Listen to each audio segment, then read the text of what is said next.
যে ফিল্ম ইন্ডাস্ট্রিতে যারা কাজ করছে, সালমান খান, শাহরুখ খান, আমির খান, আরবাজ খান, কয়েকটা খান আছে মুসলিম, তারা ফিল্ম ইন্ডাস্ট্রিতে কাজ করছে। আপনি জানলে অবাক হবে, ইনারা এত লক্ষ কোটি কোটি টাকা দিনে দিনে ইনকাম করে। আমি একজনের কথা বলছি, নাম তার সালমান খান। এই সালমান খান যত টাকা উপার্জন করে, যত টাকা আয় করে, লক্ষ কোটি কোটি টাকা আয় করে, তার মধ্যে 100 টাকার মধ্যে 90 টাকা চ্যারিটিতে খরচ করে।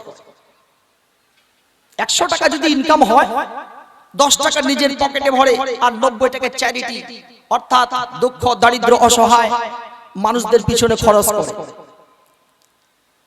তার হসপিটাল আছে মুম্বাইতে, আপনি চাইলে ফ্রি থেকে চিকিৎসা করাতে পারবেন। এবার কথা হচ্ছে, নামধারী মুসলমানের সঙ্গে আমি কথা বলতে চাচ্ছি, ইনারা হচ্ছেন শুধুমাত্র নামধারী মুসলমান। এরা আল্লাহর রাস্তায় লক্ষ কোটি কোটি টাকা আল্লাহর রাস্তায় খরচ করে দিলেও আল্লাহর কাছে পার পাবে না। কারণ আপনারা দেখেছেন, কখনো তো মন্দিরের সামনে, কখনো মূর্তির সামনে ওম শান্তিরাপাই ইসলাম দয়া বলে বলো, ওম ভূভুর স্বাহা কুরকুর স্বাহা দেবত্য স্বাহা মঙ্গলম স্বাহা। কখনো মূর্তির সামনে, তো কখনো আবার মসজিদ, আল্লাহু আকবার। সব জায়গাতে তারা, এরা মুশরিক। এরা আল্লাহর রাস্তায় লক্ষ কোটি কোটি টাকা দান করলেও আল্লাহর কাছে পার পাবে না।